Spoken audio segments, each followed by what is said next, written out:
सबसे महत्वपूर्ण बात इसमें यह है कि दिल्ली में 63 लाख घरों पर भारतीय जनता पार्टी ने बुलडोजर चलाने की तैयारी की है। 63 लाख घरों पर आज भारतीय जनता पार्टी दिल्ली में चारों तरफ बुलडोजर ले लेके घूम रही है। उसके पीछे की कहानी यह है कि दिल्ली में 63 लाख घरों को भारतीय जनता पार्टी तोड़ने का प्लान बना चुकी है। दिल्ली सरकार को इसकी पूरी जानकारी मिली है। इसमें से 63 लाख घरों में से 60 लाख घर तो कच्ची कॉलोनियों के और झुग्गियों के हैं। दिल्ली में 60 लाख मकान हैं कच्ची कॉलोनियों में और झुग्गियों में।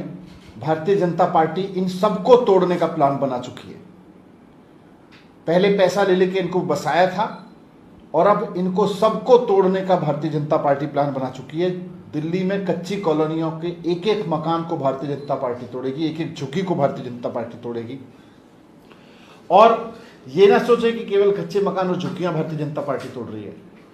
पूरी दिल्ली में किसी ने भी अपनी बालकनी जरा सी आगे कर रखी है, छज्जा जरा सा कुछ छज्जे पे कुछ बना रखा है, या डीडीए फ्लैट्स में अगर मकानों में कोई बालकनी कवर कर रखी है, इन सब को भी भारतीय जनता पार्टी ने नोटिस दे रखा है। ऐसे 3 लाख मकानों को आंशिक रूप से भारतीय जनता पार्टी तोड़ेगी। इस तरह से 63 लाख मकानों को तोड़ने का भारतीय जनता पार्टी का प्लान है।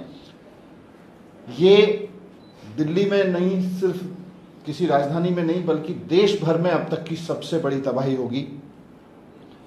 सबसे ज्यादा हाहाकार मचेगा इससे चारों तरफ, क्योंकि अगर दिल्ली की 70% आबादी को आप बेघर कर दोगे, अगर आप दिल्ली की 70% आबादी के ऊपर बुलडोजर चला दोगे, तो सबसे बड़ी तबाही इसमें यही होगी। आम आदमी पार्टी इसका सख्त विरोध करती है। इस तरह की टुच्ची राजनीति का, इस तरह की बुलडोजर से वसूली की राजनीति का आम आदमी पार्टी पूरी तरह से विरोध करती है। एमसीडी में भारतीय जनता पार्टी का कार्यकाल पूरा हो चुका है, लेकिन फिर भी भारतीय जनता पार्टी वसूली के लिए बुलडोजर लेके चल रही है चारों तरफ। हम इसका विरोध करते हैं। आज दिल्ली वालों पे मुसीबत का पहाड़ टूट पड़ा है भारतीय जनता पार्टी की वजह से। मैं विश्वास दिलाता हूं दिल्ली के एक एक आदमी को कि आम आदमी पार्टी का एक एक विधायक आपके साथ खड़ा है, आम आदमी पार्टी की सरकार आपके साथ खड़ी है। चाहे जो भी हो जाए, इनके बुलडोजर को हम रोकेंगे, चाहे इसके लिए हमें जेल में जाना पड़े। तो मैं भारतीय जनता पार्टी के नेता और देश के गृह मंत्री जी को भी कहता हूं कि दिल्ली में अगर भारतीय जनता पार्टी का 63 लाख घरों को तोड़ने का, ये बुलडोजर से वसूली का कार्यक्रम चलता रहा, तो एक दिन दिल्ली में बहुत हाहाकार मचेगा। इसे समय रहते रोक लीजिए। भारतीय जनता पार्टी के नेताओं को समझा लीजिए कि दिल्ली में इस तरह की तबाही की हरकत ना करेंगे, इसको बंद करें।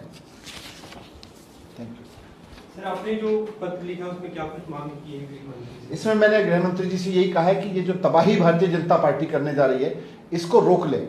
ये भारतीय जनता पार्टी की जो वसूली का अभियान है, बुलडोजर चला चला के जो वसूली कर रही है भारतीय जनता पार्टी, इसको रुकवाएं। और अगर बुलडोजर चलाना है तो भारतीय जनता पार्टी के उन नेताओं के घरों पे चलाएं जिन्होंने ये अवैध कॉलोनियां, अवैध अतिक्रमण करवाए और उनमें पैसा खाया, उनके ऊपर करवाएं।